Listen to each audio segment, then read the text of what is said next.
Bismillahirrahmanirrahim. Assalamualaikum warahmatullahi wabarakatuh. Perkenalkan, nama saya Nini Yustiani, NIM saya F2018-01100, kelas B2, program studi S1 Farmasi.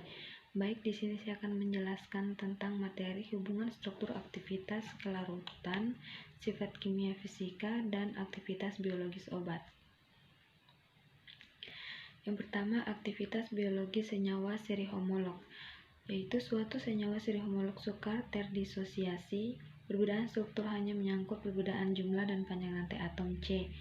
Ketiga, ternyata intensitas efek biologisnya tergantung pada jumlah C3. Contohnya senyawa seri homolog yaitu yang pertama N-alkohol, alkiresorsinol, alkifenol, dan alkikres. Alkohol, alkiresorsinol, alkifenol, dan alkilresol atau antibakteri. Yang kedua, ester asam P aminobenzoat atau anestesi lokal. Aminobenzoat atau anestesi lokal. Yang ketiga, alkil 4,4 stilbenediol atau hormon estrogen. Kemudian, pada beberapa seri homolog senyawa sukar terdisosiasi yang perbedaan struktur hanya menyangkut perbedaan jumlah dan panjang rantai atom C.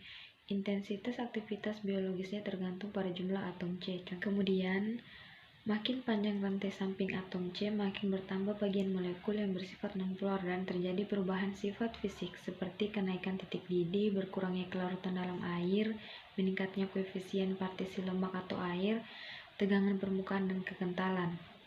Perubahan sifat fisik ini diikuti dengan peningkatan aktivitas biologis sampai tercapai aktivitas maksimum. Bila panjang rantai atom C terus ditingkatkan, akan terjadi penurunan aktivitas secara drastis.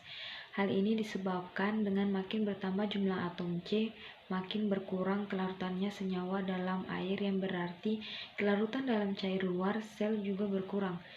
Sedang kelarutan senyawa dalam cairan luar sel berhubungan dengan proses transport obat ke tempat aksi atau reseptor.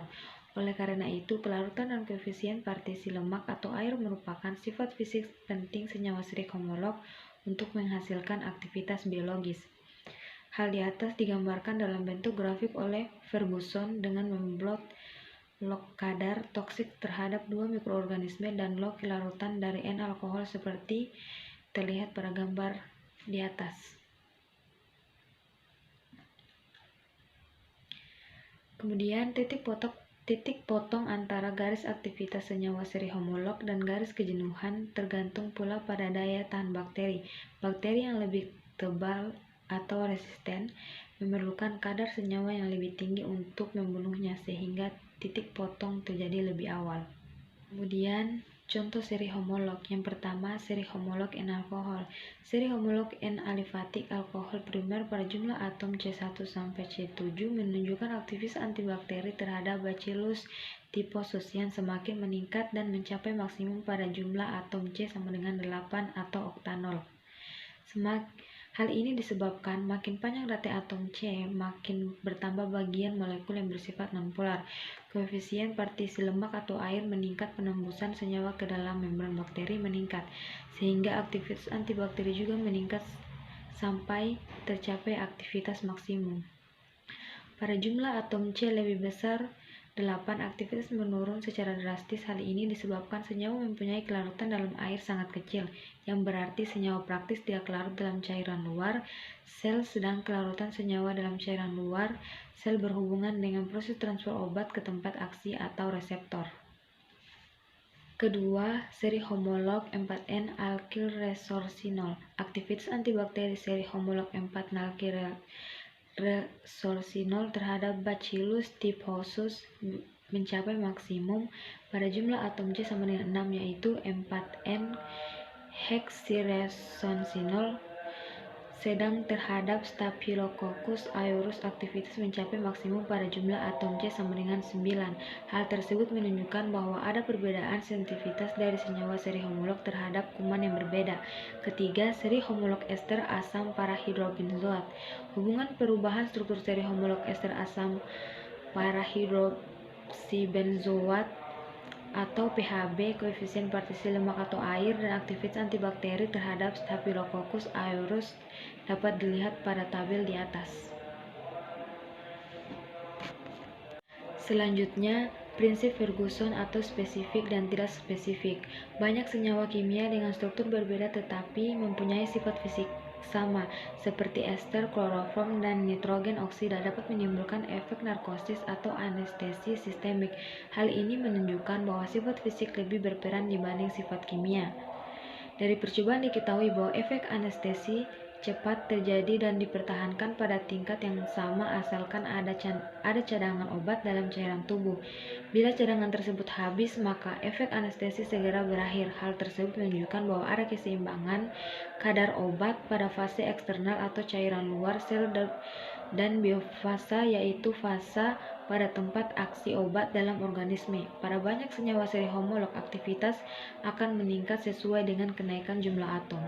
Untuk menjelaskan kecenderungan obat dalam meningkatkan biofasa dan fasa eksternal, derajat kejenuhan masing-masing fasa merupakan pendekatan yang cukup beralasan, seperti gambar di atas. Dengan keterangan seperti gambar di atas.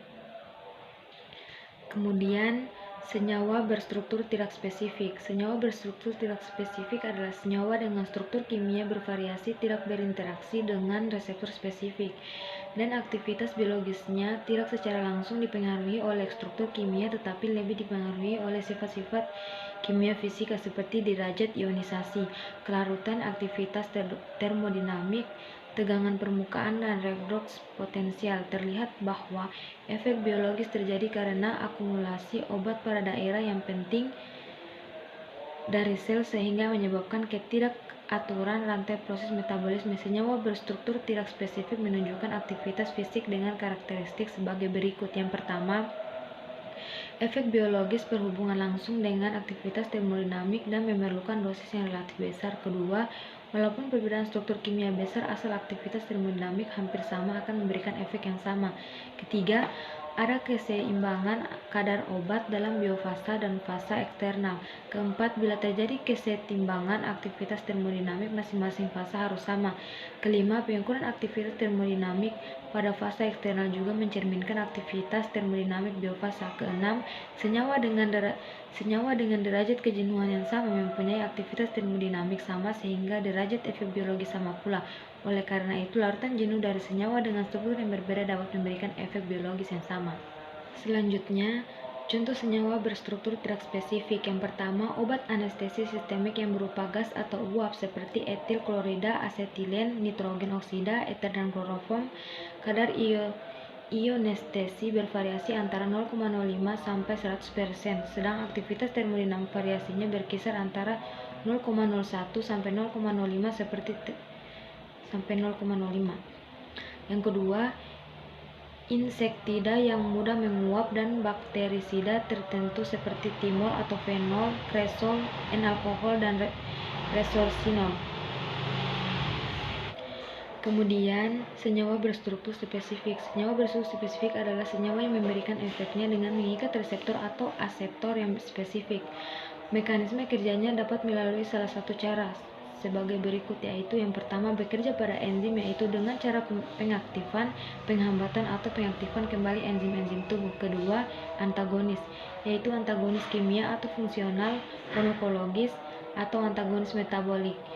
Yang ketiga, menekan fungsi gen, yaitu dengan menghambat biosintesis asam nukleat atau sintesis protein. Yang keempat, bekerja pada membran, yaitu dengan mengubah membran sel dan mempengaruhi sistem transport membran sel. Kemudian, senyawa berstruktur spesifik mempunyai karakteristik sebagai berikut. Yang pertama, efektif pada kadar yang rendah. Kedua, melibatkan kesetimbangan kadar obat dalam biofasa dan fasa eksternal. Yang ketiga, melibatkan ikatan-ikatan kimia yang lebih kuat dibandingkan ikatan pada senyawa yang berstruktur tidak spesifik. Keempat, pada keadaan keseimbangan aktivitas biologisnya maksimal. Kelima, secara umum mempunyai struktur dasar karakteristik yang bertanggung jawab terhadap efek biologis senyawa analog. Yang keenam, sedikit perubahan struktur dapat mempengaruhi secara drastis aktivitas biologis obat. Contoh obat berstruktur spesifik antara lain analgesik atau morfin, antihistamin atau difenhidramin, diuretika penghambat monoamin oksidase atau acetazolamin, dan adrenergik atau salbutamol. Pada senyawa berstruktur spesifik, sedikit perubahan struktur kimia dapat berpengaruh terhadap aktivitas biologisnya. Contohnya, yang pertama, senyawa kolinergik dapat dilihat pada gambar di atas. Yang kedua, turunan feniletilamin dapat dilihat juga pada gambar di atas. Yang ketiga, obat anti kanker turunan pirimidin dapat dilihat juga pada gambar di atas. Selanjutnya, perbedaan antara senyawa berstruktur spesifik dan non-spesifik tidak cukup dipandang dari satu atau dua perbedaan karakteristik senyawa, tetapi harus dipandang sifat atau karakteristik secara keseluruhan. Sharing pada obat tertentu tidak mempunyai struktur yang mirip tetapi menunjukkan efek farmakologis yang sama, dan perubahan sedikit struktur tidak mempengaruhi efek.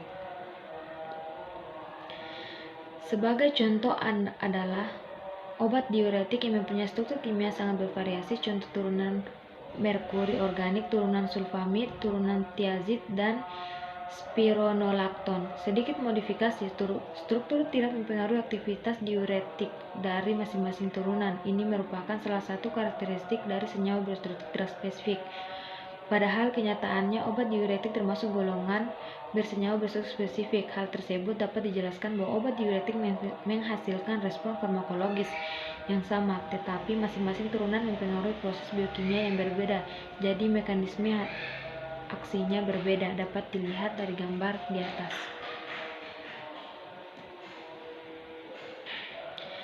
Selanjutnya, ionisasi, pembentukan kelat, potensial redoks, aktivitas permukaan, dan aktivitas biologis. Sifat kimia fisika dapat mempengaruhi aktivitas biologis obat, oleh karena dapat mempengaruhi distribusi obat dalam tubuh dan proses interaksi obat reseptor. Beberapa sifat kimia fisika penting yang berhubungan dengan aktivitas biologis antara lain adalah ionisasi, pembentukan kelat, potensial redoks, dan tanganan permukaan. Yang pertama, ionisasi dan aktivitas biologis. Ionisasi sangat penting dalam hubungannya dengan proses penembusan obat ke dalam membran biologis dan interaksi obat reseptor untuk dapat menimbulkan aktivitas biologis. Pada umumnya, obat dalam bentuk tidak terionisasi, tetapi ada pula aktif adalah bentuk ionnya. Selanjutnya, pembentukan kelat dan aktivitas biologis. Kelat adalah senyawa yang dihasilkan oleh kombinasi senyawa yang mengandung gugus elektron donor dengan ion logam membentuk suatu struktur cincin. Gugus-gugus kimia yang dapat membentuk kelat antara lain adalah gugus amin primer, sekunder, dan tersier, oksim, imin tersubstitusi, tioter, keto, tiokete, hidroksil, tioalkohol, karboksilat, fosfonat, dan sulfano. Sebagian contoh adalah pembentukan kelat antara etilendamin tetrasetat atau EDTA dengan ion Ca. Kemudian, lignan adalah senyawa yang dapat membentuk struktur cincin dengan ion logam karena mengandung atom yang bersifat elektron donor seperti N, S, dan O.